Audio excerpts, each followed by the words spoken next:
To be continued. 3 little words that hold the secret to the next great story. 3 words that will thrill you, confound you, give life to new possibilities. Every variation of To Be Continued is a promise of adventure, a promise of excitement, a promise of unseen wonders and unexplored worlds. A promise that every issue you read makes you a part of a never-ending journey, and behind every page there will be an unopened door waiting for you. This story to be continued at your local comic book shop today. Visit comicshoplocator.com today.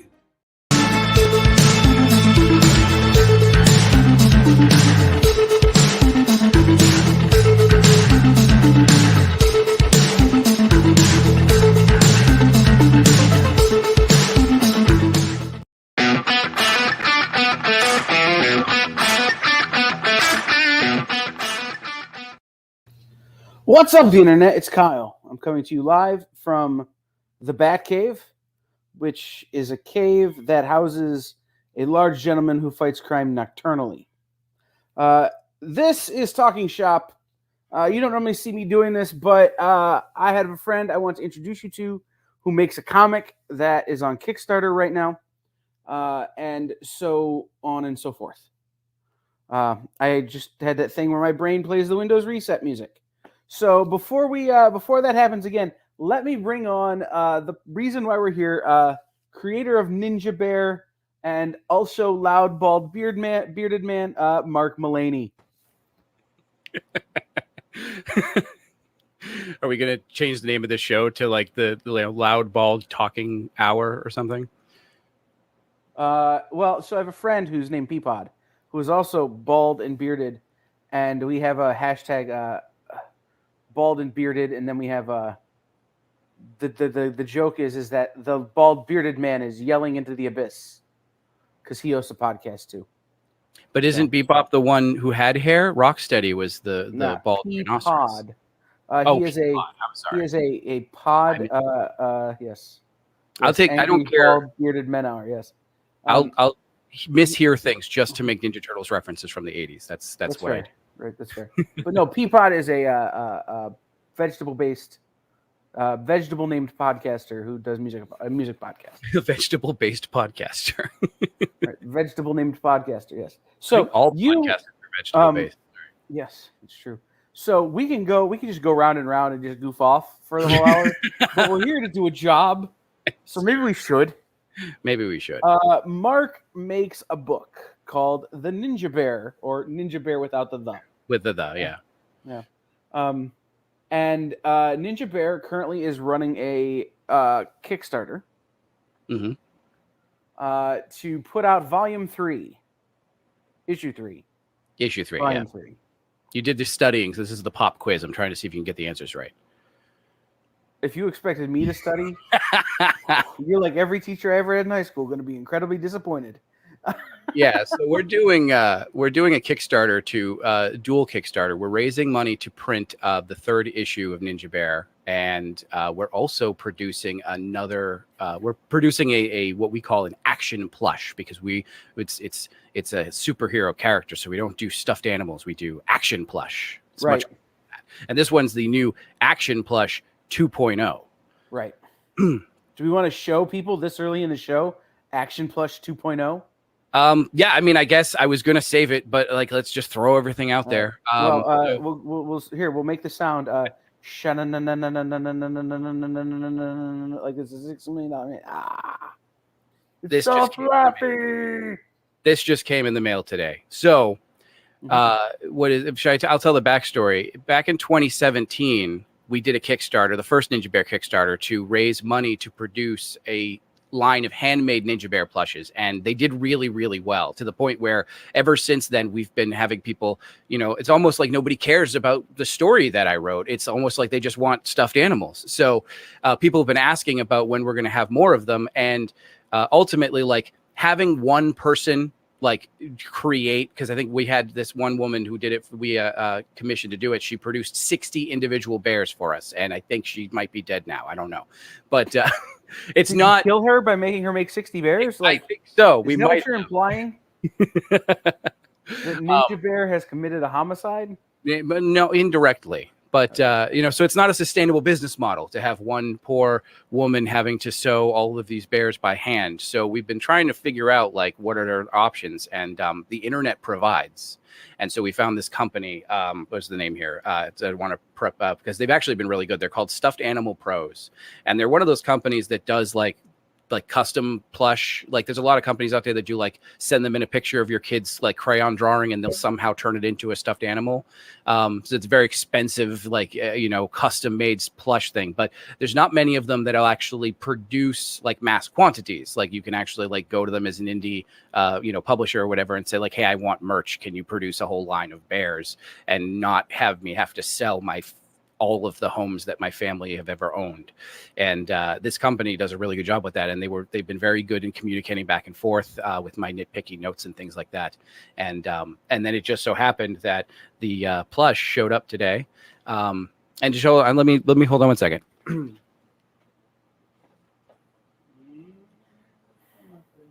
I thought that might not be JD. Sorry, Who said must have the thing. What? Jen King says she must have the thing, but she said it as the experience. And I'm like, it might be JD. I could see him getting behind a plushie of a ninja bear, but it's Jen King who says she had to go over to YouTube so that she can comment as her. Well, I was going to, I should have probably prepped this before we started recording, but as a side comparison, this was the original Ninja Bear plush that we had made. So it's charming. There's, it's nice. It's good for what it is. And then this is the new one.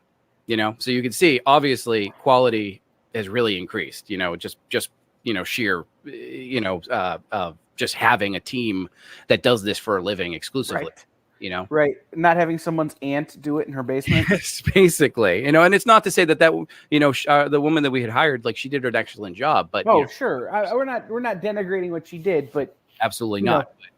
It's nice to be able to take that thing up and take it up a notch and actually be able to produce it in the quantity, as I say in the thing, the quantity that people want and the quality that we at Red Stylo Media demand. Yes. And I work enough with you guys. JD, I am also experienced the magic of Ninja Bear Plush 2.0. No, it's funny. I work a lot. I work with you guys on other things. So I know how you and Enrica and the folks there at Red Stylo think, and you wouldn't put out the Ninja Bear plush if the Ninja Bear plush wasn't perfect. Yeah, I mean, perfect is a bit of a stretch. But well, that was more or less a backhanded dig at Enrica, but still. But no, we did. I'm very happy with it. Particularly as the guy who actually created the thing. It's easy enough. And I'm not the kind of guy who's going to like hassle people until they like make my vision the reality I expect it to be. I'm the kind of guy who will be like, it's like, oh, it's not exactly the way I wanted it to be, but I guess I'll just live with it. I don't want to cause a hassle. I'll be like, well, it's not perfect, but I guess it'll do. But I'm very happy with this. So like, say, I don't even have complaints about this. Like the quality is great.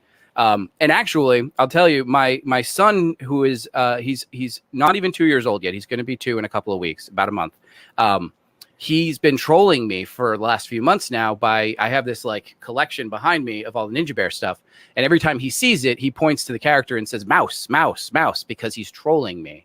But this plush looks so good that when I pulled it out of the box this afternoon, he grabbed it and he's like "Ninja Bear," and he's never said that before. So that's the piece of content you need. You need to film him saying that. Yeah, put that on your Kickstarter, and it'll hit projects we love. That's what I was just saying too. Well, we already are a project that they love. We love it, but they love it too, apparently. Great. It's actually, I think that's like we've done 3 Ninja Bear Kickstarters, and I think all of them have become projects that everyone loves. So we hung out last night, and we did a thing that I think the internet would really enjoy, which is watching you draw while we talk about non sequiturs. Yes. Which is totally what we're going to do. But before we do that, I wanted to... There was something that you had told me that I wanted to give you an opportunity to expound upon and elaborate on and walk me through it like I'm a 3-year-old. Are we talking about the infamous missing issue 2? Well, you have issue 1. Then there's debacle. a volume 2, and then this is issue 3. Yes.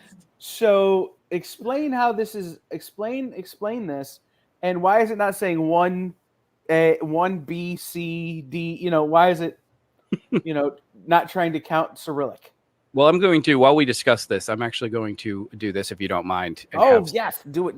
stuff going on since I'm full screen and I don't want to stare at my big bald head anymore.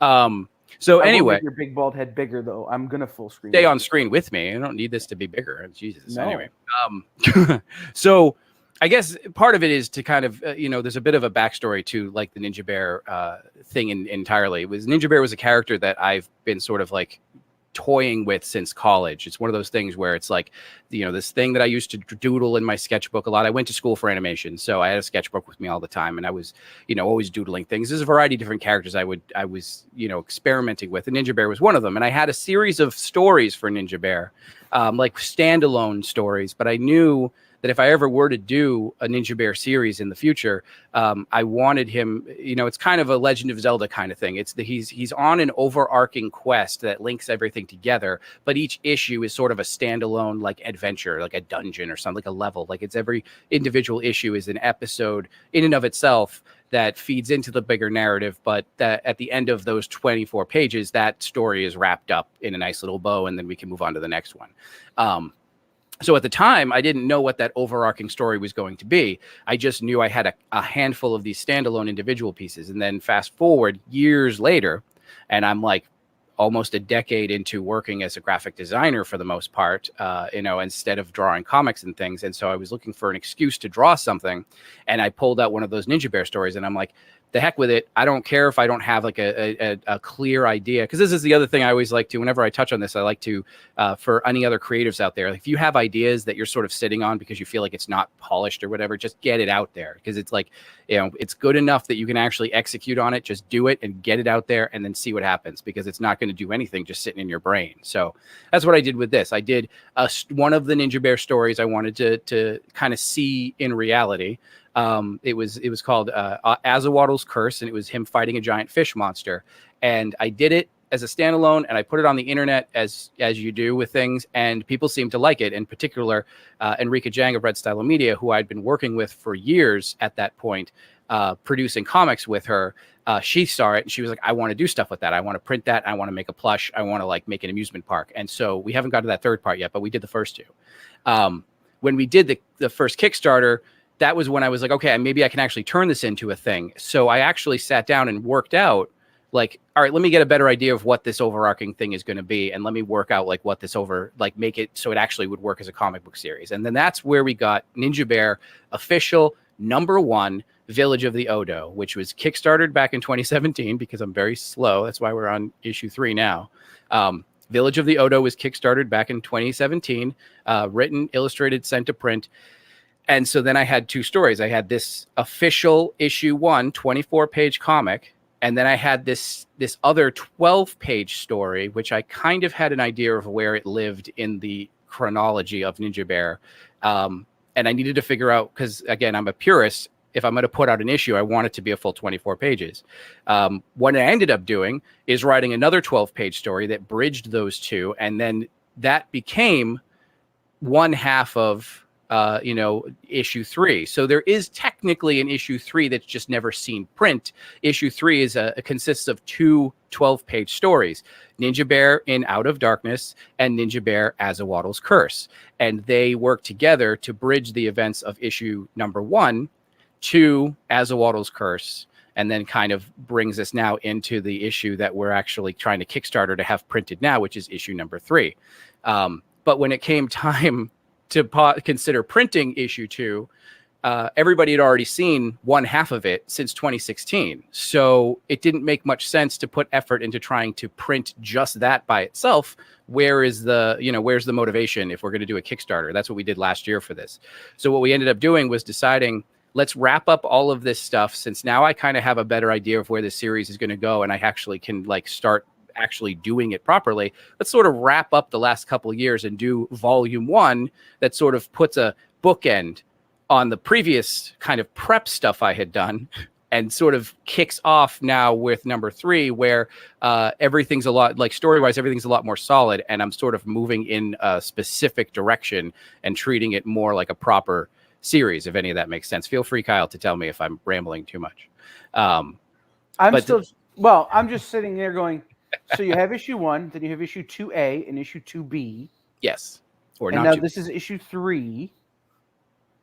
And despite the fact that it's all sorts of confusing, you still have basically 2 issues out, 48 pages, and you've got another 24 coming. Yeah. So you have a nice 72-page book in another year's time.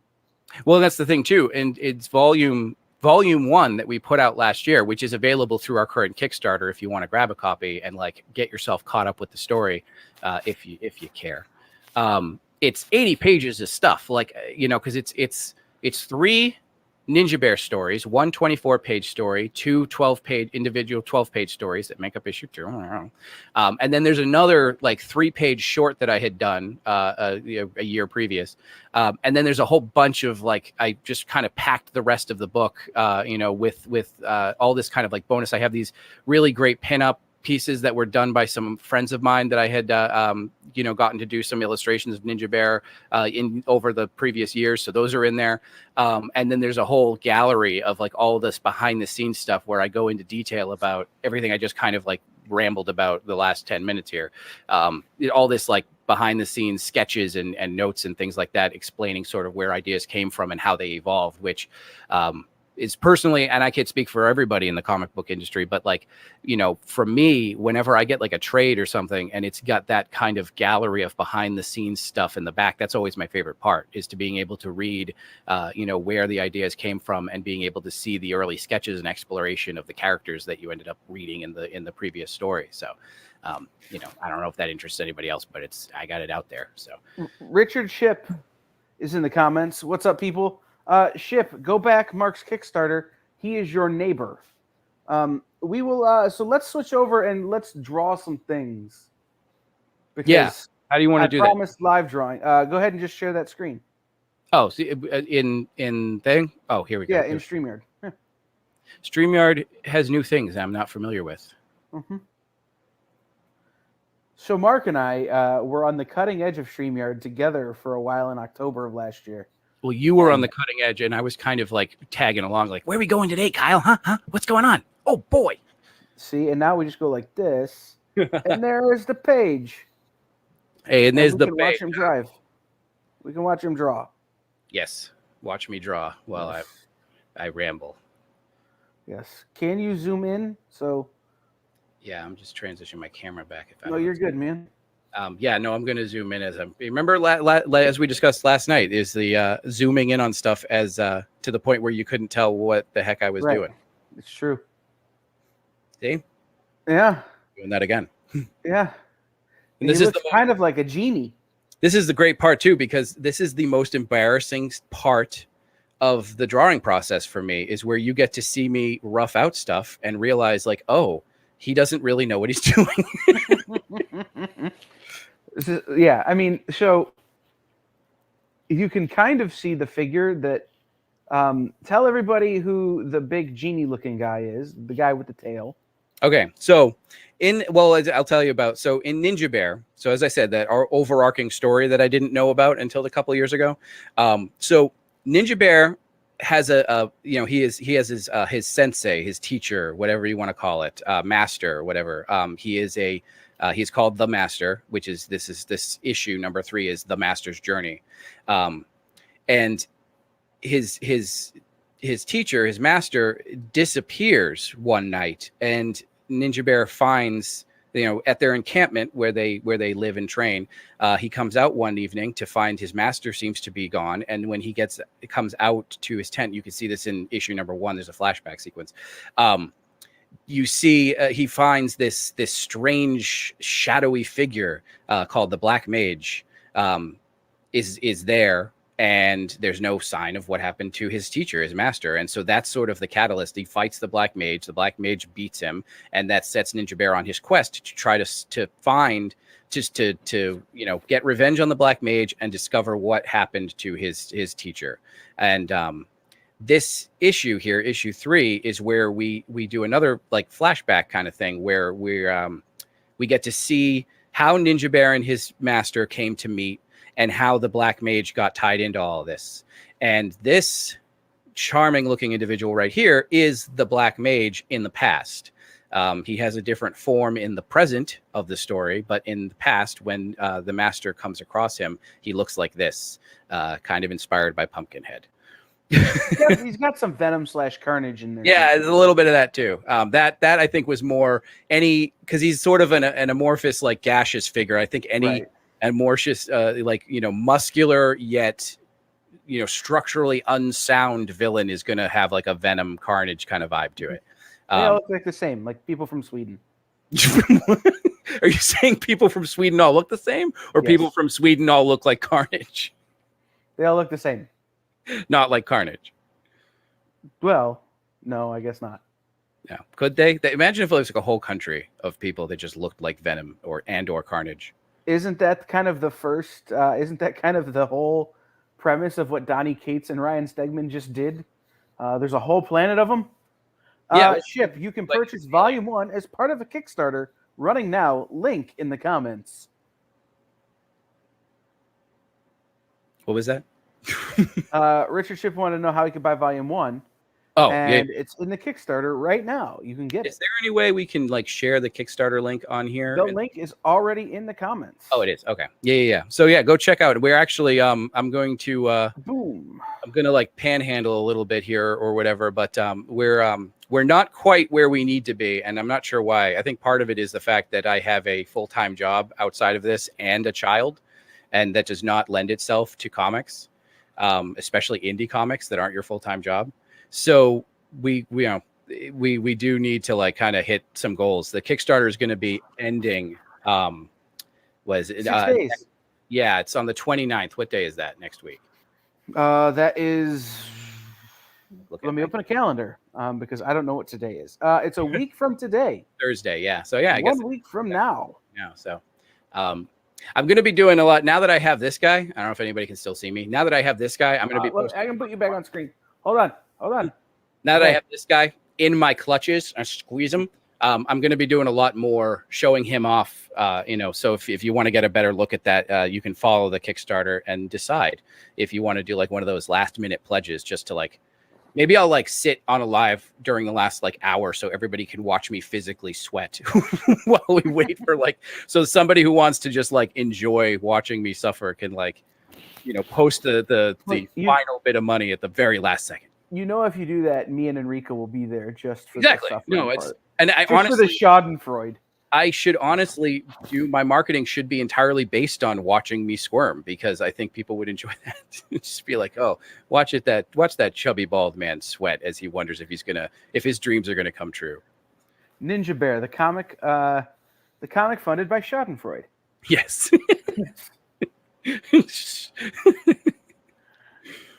No, it's I love watching you draw, because you draw kind of the way I think, where a line shows up and then it goes away really fast, and then Yes. another line shows up and it's like, that's the same line. No, it isn't. It's slightly better than the previous line. The thing is, I don't know if you've ever seen so there's a lot of artists out there who put drawing videos on social media, not just live drawing, but like they'll record themselves doing a piece and then they sort of like play it really fast. So you watch this like fast forward kind of thing, and then it resolves itself into the final piece. Believe it or not, I have a show. We're developing a show on that concept alone. Yeah, that's a good show. I'd watch that show. Mm-hmm.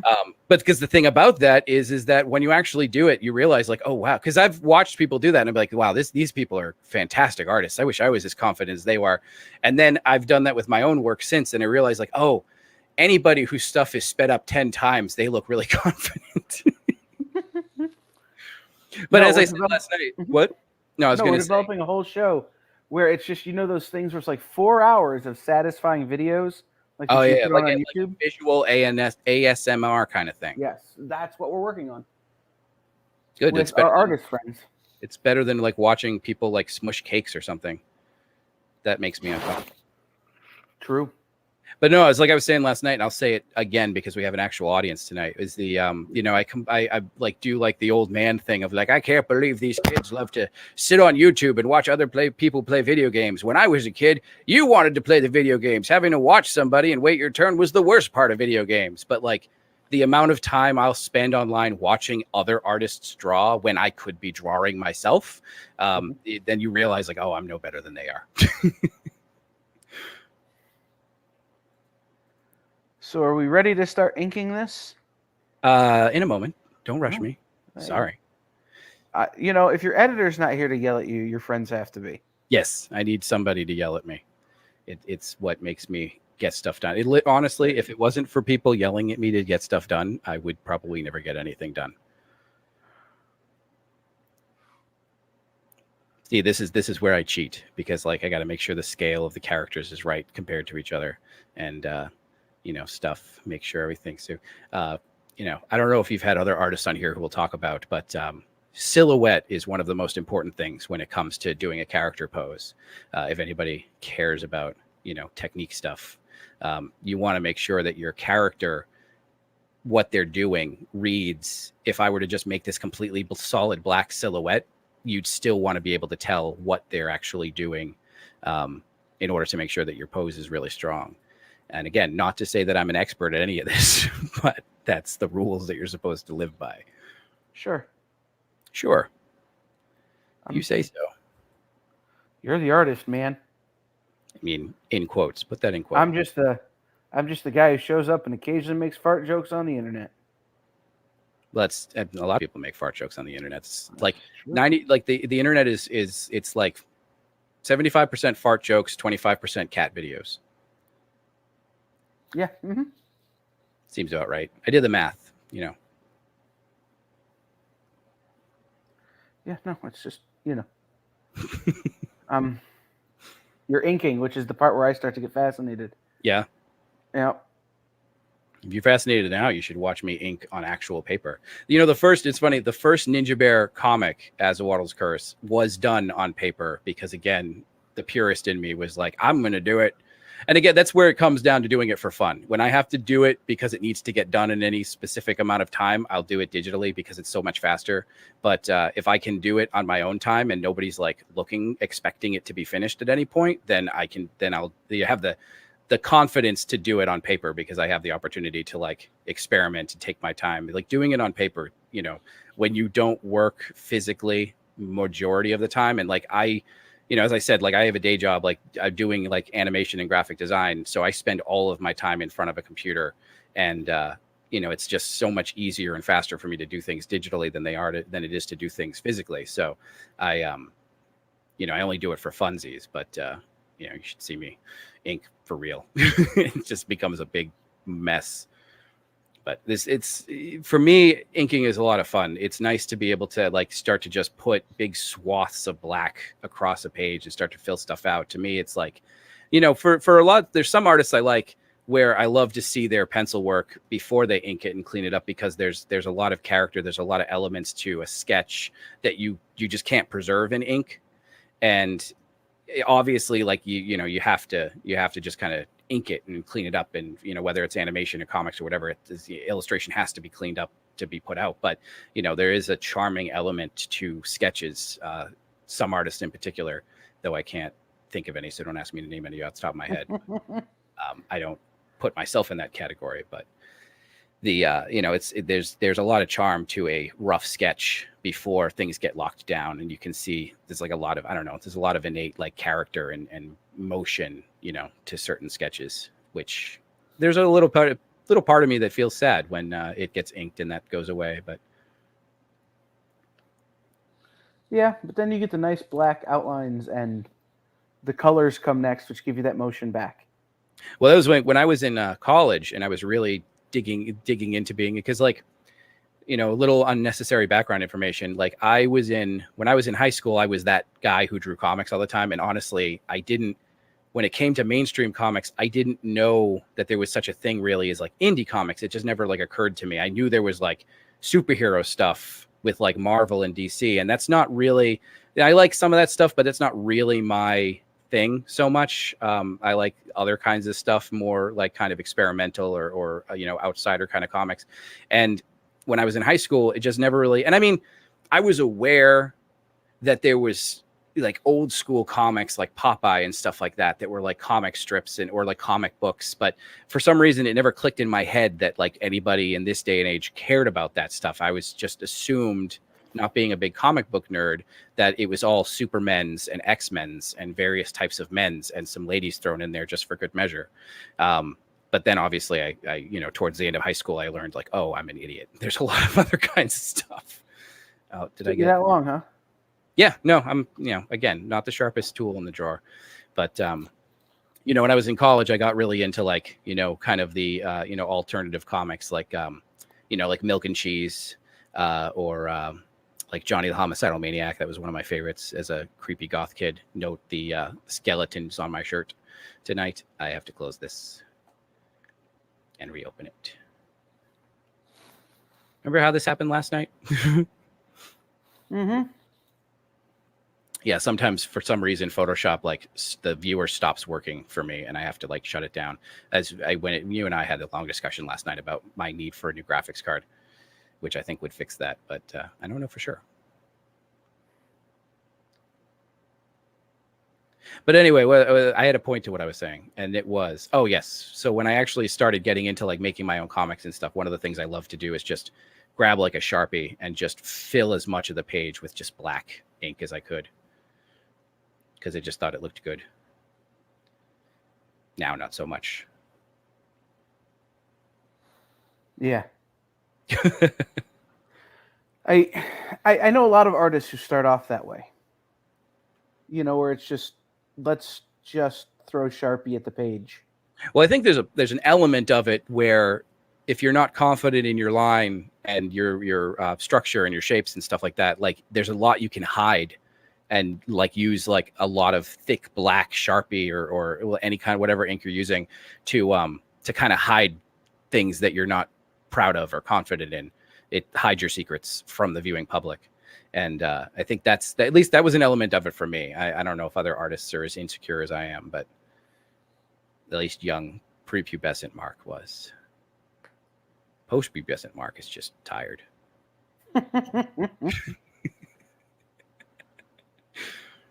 It's true, though.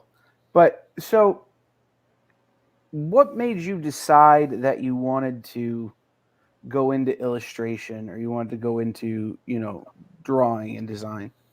Well, as I said, I was like the comic book guy in high school, but it was really, I think, more driven by my love of writing and storytelling. And I think a lot of people who start out in comics I've heard a lot of like people who say they kind of start out in comics for that way too, is that it's an easy, like making comic books is the easiest way to do visual storytelling. Especially back, in the 90s when like not everybody had a computer with Flash installed on it where you could like make videos for E-Bombs World or something. So, being able to make these comics and write stories that way and have visuals to go with them and then share them with people and get feedback and stuff like that was a lot of fun. When it came time to go to college, like I didn't know what I wanted to do. I think I was kind of like eking towards an idea of like I'll be an artist of some kind. I basically was like, I just want to kind of keep doing what I was doing in high school. And my mother was like, I don't care what you major in, but I want all of my children to have bachelor's degrees so that they could be successful, because that's the way the economy works apparently. But so what I thought was I'll go, I want to be, I basically at that point had been like, I guess I'm going to like kind of pursue the idea of making comics and telling stories and stuff like that. But when I was thinking about college, I'm like, you know what I'll do? I'll make the smart choice, quote unquote, and I'll major in animation because the school I was looking at had that. And that way I'll have like two skills. I'll be an illustrator and an animator, and then nothing will stop me from being completely broke for the rest of my life. And so yeah, it's just kind of something I just sort of like fell into. I think it's like there's a lot of like, everybody kind of draws when they're a kid, and that's like an easy way for you to like get ideas across, especially before you know how to write really well, like letters. And some people just never grow out of it. you know? It's like wetting the bed. Some people just never grow out of wetting the bed. Not that that's me. I don't. I mean, I've said too much. There's a weird echo all of a sudden. Is that on my end or? No, I think it's on mine. Oh, okay. As long as it's not my fault. No, I don't know. We'll figure it out. But In post. so your degree is in animation, and you're working currently as a graphic designer, right? Well, graphic designer and motion graphics animator, so it's similar. I studied character animation, but there's not a whole lot of that work in Boston, and I don't know, I'm not like an LA kind of guy, so I don't want to like move to California as of yet. Sure. But where I was going with this is, how different is the work you do for Ninja Bear and the work you do with Red Stylo compared to like what you do for your day job? I mean, they're drastically different in a lot of ways. Obviously, just sheer because of just the kind of work that you're doing. I mean, and what I'm doing right now is very similar to what I've been doing graphic design and motion graphics work for the majority of my career, as a way of making money. But I've always done sort of stuff on the side, like projects, stuff like that. Like the stuff that I do at work is not illustrative. It's not character driven. There's similar ideas in storytelling, like when businesses, when it comes to marketing and stuff like that, especially nowadays, it's becoming more prevalent. The idea of like, marketing is not just a matter of telling your audience like what it is your company does. It's telling the story of like who your company is and who your team is and like what your ideals are. Like any company has ideals besides making money, but so there's similarities there in this sort of idea of like storytelling and creative problem solving. But other than that, I mean, then aside from that, there's, in comics and stuff like that, obviously there's a lot of character stuff. There's a lot of, character driven storytelling and things like that. So, I mean, that's obviously the biggest difference between the two. But the cool thing is that in terms of kind of mental skills that they both take, there is a bit of a crossover, and trying to like, to me anyway, like storytelling, whether it's a character driven thing like a Ninja Bear or how to like announce this thing, like a new thing that a company's putting out. Like there's an element of storytelling that is almost like a puzzle. The pieces are there and it's just a matter of arranging them in the way that they fit best and make the most sense, at the end of the project. Yeah. I mean, but I'm talking process wise. Process wise. Are you thumbnailing and then creating these things and thumbnailing Ninja Bear and creating these things? Or do you have? Well, yeah. So every creative project has that period of like for lack of a better term, like, just call it thumbnailing overall, but like sort of the conceptualizing, the figuring out like what this thing is going to be, how it's going to look and how it's going to like actually play out. When it comes to the work that I do, the conceptualizing can be a bit more challenging because there's a time limit. And a lot of times there's elements where I have to skip certain stages where, like with Ninja Bear, for example, because it's a personal project, I can take the time to do it right and like not stress myself out over it and actually be able to like, think about an idea and take some time to dwell on it, give it time to kind of like come to fruition on its own without forcing it. Where in day job and in this is kind of like, this is sort of working for like a job versus doing something for yourself.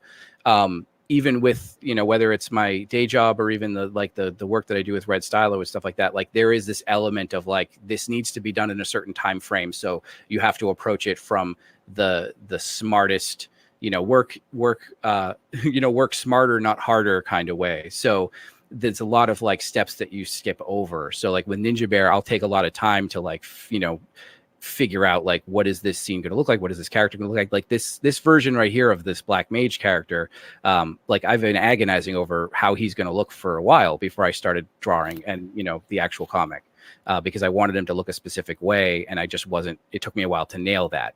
So I was able to do, but I had the luxury of taking the time to sort it out before it became like a thing that now has a time limit connected to it. Whereas with work stuff, it's like, I have a video that needs to be turned around in 2 weeks. So here's a rough idea of what the script is going to be. Flesh that out, flesh out some visuals, and keep in mind I think one of the biggest differences between what I do in Red Stylo, like with comics, because in comics, you're dealing with other like-minded people.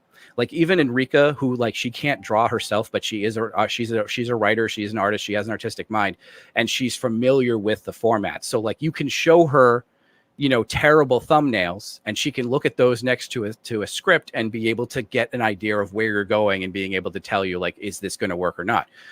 When I'm working in like my day job, the people I'm answering to are not really creative people. They don't do creative stuff for a living. So they're much more literal people from a visual standpoint. And so when I present stuff to them, which is still an ideation point where it's not ready to go, it's just sort of like we're trying to figure out where we're going to go. It needs to be presented in the most polished way possible, because you don't want to give there can't be a whole lot of room for interpretation. You need to kind of show them exactly what you're expecting this thing to look like. And that can take a lot of work to try to do that quickly, because you can't be sure that whatever you're about to show them, like they could say like, that's terrible, we're not going to go with that, we're going to go with something completely different. And so whatever you presented them better not have taken you 2 weeks to put together, because then that's 2 weeks of time you're not going to get back. So I think digging into it, I think that's probably like the biggest difference between doing like marketing stuff versus being able to like work with like comic books and other like storytelling like-minded people. Does that answer your question? Yes. Now you say yes because you just want me to stop talking, or? You know me so well. No, I'm kidding. No, it does. So my freelance path has been very different. My design and that kind of stuff path has been very different in that I've always been a freelancer. Like I work for me. So like having to do those things is a relatively new experience for me and it's something I'm doing now, but it's a relatively new experience. And so, when I talk to someone who is creating something of their own, like you are with Ninja Bear, mm-hmm. and then on the other side, you've got this kind of job that is similar but different. Yeah. In that regard, I'm always interested in how people pursue and approach that. Well, it's funny too, because a majority of my career I have worked as a freelancer, still doing the same graphic designs and motion graphic stuff that I've been talking about. And in that realm, like there's an element too of like if you're being hired as a freelancer to produce a video for a company because they just don't have they're small or whatever, they don't have the resources to produce that in-house, they need to go to have somebody, they don't have any clue how any of that stuff is done. Mm-hmm. And so then there's the added bonus challenge of now I have to not only do the work and work with, because your work as in that kind of thing, you're working with the client. You're not working for the client. And that's a big like phrasing thing when it comes to freelancing. Like, it's important to freelancers to keep that in mind. You're not working for your client. You're working with your client, because they're coming to you because mm-hmm. you can do things that they just don't have knowledge in. And you're coming to them because they have work to offer to pay you. Right. But it is a collaboration. It's not a guy shouting orders at you and then you go and execute those orders. It's you going in and working with them to find out like, what is this project all about? And ultimately, what is the goals that you want this project to hit so that you can execute to the best of your abilities. Now, that being said, there is an element, because these people don't have that in their day-to-day, office life, that creative department or whatever, there is this element of having to educate them on the process. So like there's a lot of times where I've done video work, freelance video work for a company as like a one-off video where I have to walk them through the process and explain to them how the process works and sort of hold their hand during presentation stuff to get them to understand, like, I'm going to show you a series of stills. And you're going to have to do a little bit of imagination on your part to imagine what they might look like moving, because I'm not going to fully animate this thing only to have you then turn around and say, we're not using this. And also you're like 2 weeks over time, you know? Right. So, and again, when you're doing freelance, time is a big deal, because the longer you spend on a project, the less money you're ultimately making. Because if your project goes over, they're not going to, unless you've got it contracted in. And a lot of times you're not going to get a lot. You know, you're not going to get paid like extra for overtime. There's no overtime in freelance. You know, you get, it's like you need to get the project out and move on to the next one as quickly as possible. And so it's important to make sure that like the people you're working with understand like their responsibilities and metering their expectations of what they're going to see at each stage of the process. Correct. No, so we've got about just a little over 10 minutes left. Okay. So let's, JD, can you put the link in the comments once more for Mark's Kickstarter? 6 days left to go. It ends a week from today for Ninja Bear Volume Issue 3, which we went over earlier how that might be confusing, but Mark did a great job of explaining to you or explaining why it is the way it is. And we're watching him draw. What's the name of the character again? The Black Mage. The Black Mage. He's a happy guy. Right. And this, and well, that was what I was going to ask. Is like, so can we show them? Can we show the folks once you finish the jawline there? Kind of the page progression here. I'm gonna fix that because he's starting to look like Quagmire from Family Guy. Yeah, so this is the page thing. And actually, let me go, because we're doing this thing. I might as well showcase as much as we can. Like I said, you know, if you're interested, if any of this interests you, go take a look at the Kickstarter and consider backing it. Even if you just want to grab a copy of the book or one of these fancy plushes. I don't know if I'm back on camera or not. But we have no, action. but yep. Now you are. Toy, look at it. It's so fluffy, I could die. So fluffy. Wait, where's my pages? Like, got so many folders here. So yeah, so I'm going to pull up a couple of things here to show you. So like, this is the page previous to that. So this is a nice big splash page where we reveal, this is my reveal of the Black Mage. This isn't colored completely. I just threw some colors on it because I wanted to put parts of this up on social media. You might see it if you go to like at Ninja Bear Comic on Instagram or at Ninja Bear Comic on Facebook. You'll see some cropped versions of this, but this is the big splash reveal of the Black Mage in this like original form. And then this is sort of where he now gets to do his like villain dialogue, where he's being all like, he's being all like evil, but like really chill about it, Right. And so the panel you've been working on, he's laughing. Yes. There's a bunch of ha-has, little Joker reference here, because I love those illustrations of the Joker where they have like just a flat background of just the ha-ha-ha-ha-has. So I like the opportunity to be able to do something like that. Yeah. I'm a hack. Well, I imagine that the Black Mage will have an English accent. He could, even though it's culturally inappropriate. That's the beautiful part about comic books is literally the characters can sound like whatever you want them to sound like. He sounds like Tim Curry. He sounds like Tim Curry. We all know he sounds like Tim Curry. It's pre-stroke or post-stroke Tim Curry. Not funny. No, I love Tim Curry. And actually, I heard him. He was in something recently. Tim Curry from Dunstan checks in, by the way. He was. Oh, yeah. No, but Tim Curry still does. He did something recently where I was just like, wow, that man still got it. His voice is amazing. Here's another page. This one's one of the more recent ones that was finished coloring. So this is an illustration I'm fairly proud of. Look at that tree. That's a good tree. That is a good tree. And then here's another still here. Here's a mysterious figure. I wonder who that could be. If you're familiar with it, you might be able to guess. And here's an example of how I hate myself. South Park. Yes. And Miss Jen, you asked for him earlier. There are your happy little trees. Yes, my happy little. This is a Bob Ross style. And one unhappy tree. This is the Bob Ross style happy little tree. You have a bunch of happy little trees, and then one very unhappy tree that seems to have been blown up. Bob Ross didn't put a lot of effort into me.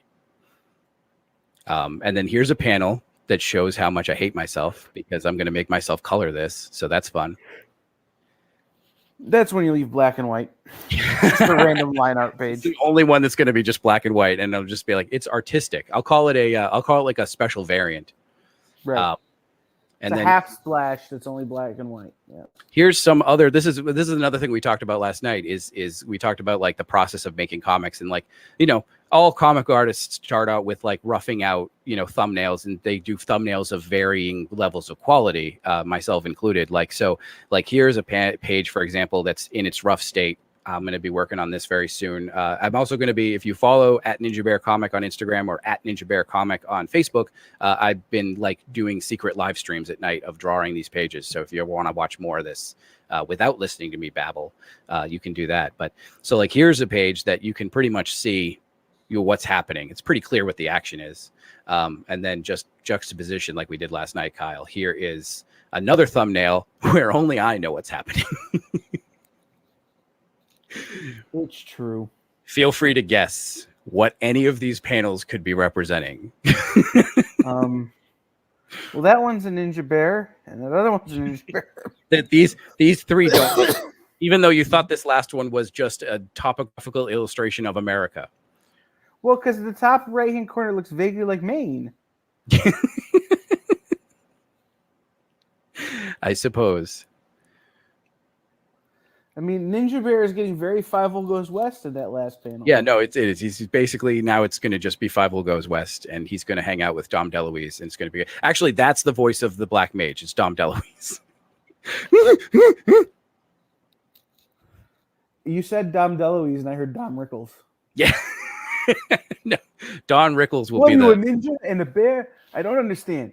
Like, I don't understand. You got a ninja, you got a bear, you got a Black Mage. What's going on? Right. No, the fox will be Don Rickles. And the demon will be Dom DeLuise. We've got this thing cast. This is going to be good. yes. I got my people on the phone. We'll get Dom Herrera to play the fox. I love Dom Herrera. He's hilarious. Let's just Yep. talk about guys that we think are funny. Let's talk about people named Dom. Well, Don or Dom or Don, Right. DAWN. Right. Any combination of that syllable. Exactly. Yeah. So if we're running out the clock here, what else? We got about 5 minutes. What other questions do you have for me? Well, so let's do the thing where we're both on screen for a minute here, Yeah, you and do that. tell everybody where they can follow you on the social medias, where they can support your work other than the Kickstarter, but also the Kickstarter. Yeah, I mean, like, you know, right now the Kickstarter is sort of my focus. The only thing I put out like consistently is Ninja Bear. So, and consistently is in quotes, but the only big ongoing project I have is Ninja Bear. So if you follow Ninja Bear Comic on pretty much everything social media wise, I'm mostly active on Instagram. I'm also have a personal Instagram, Agent Mark 85, because I'm a nerd. So you can find me there. Instagram's really the only social media platform that I understand. So it's pretty much the only one that I use. So if you're interested in seeing any more of my stuff, you can check me out there. I don't know. I occasionally do a podcast with a friend of mine called Who Cares? That's also posted to like Instagram and stuff. So if you care about listening to me babble more, with less visuals, then you can check that out as well. Well, and then so like I said, the Kickstarter links are in the comments on this video. Go back to Kickstarter. It's got less than a week to go. It ends a week from today. And you can get show them the plushie again.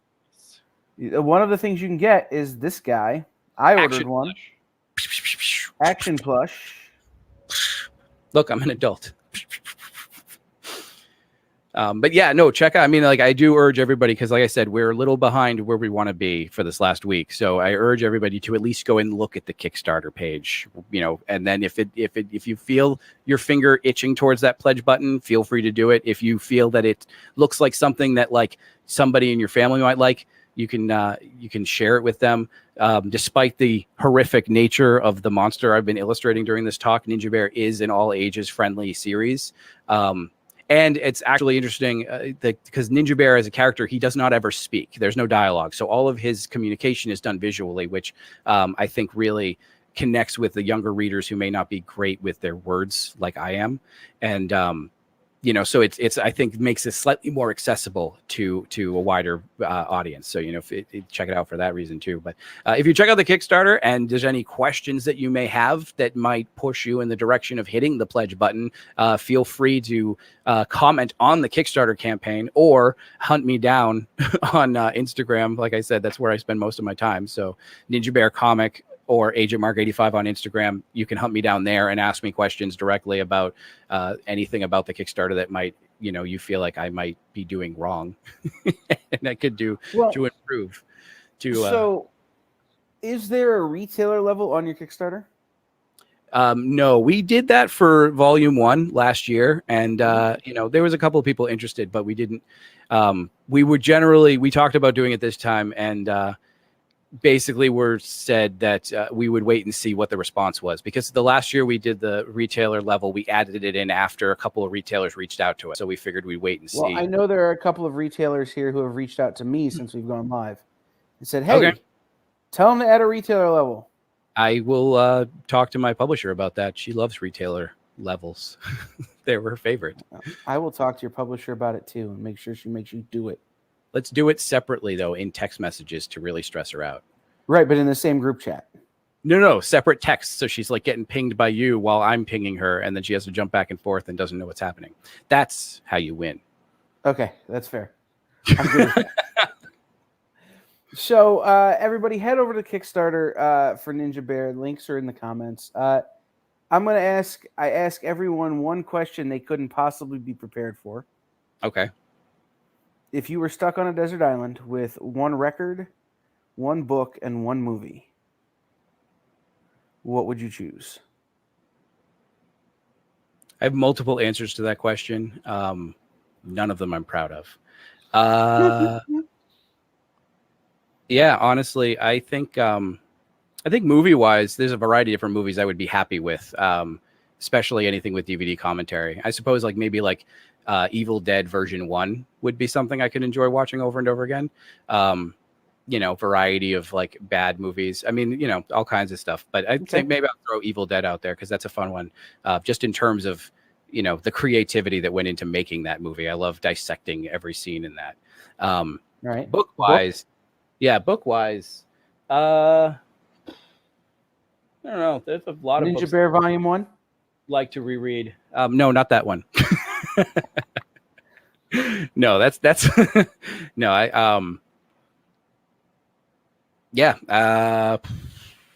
that one I can't think of off the top of my head. I think there's too many books. I would be happy with any one of them. A number of comic books that I would be happy with. A number of other books. All right. Hey, Marguerite says she's proud of you for saying Evil Dead. Marguerite Mullaney. That's my aunt. Yes. Name just if the name gave you. I take you got so much of my family just streaming with me for 2 nights in a row. So you're welcome. All right, man, we're up against it. So real quick, one record, and then remember, Ninja Bear on Instagram or Ninja Bear Comic on Instagram, and back to Kickstarter. Links are in the comments. One record, maybe something by Tom Waits. Maybe Perfect. Yeah, just anything by Tom Waits. All right, guys. Put that one out there. Yeah, there you go. All right, guys. For Mark, I've been Kyle. This has been Talking Shop. You're watching The Experience. Stay tuned next for Miss Jen's show, What's in the Box, where they try and figure out what's in the box. So it's not a Seven reference? No. Okay. See ya. Thank you. Bye.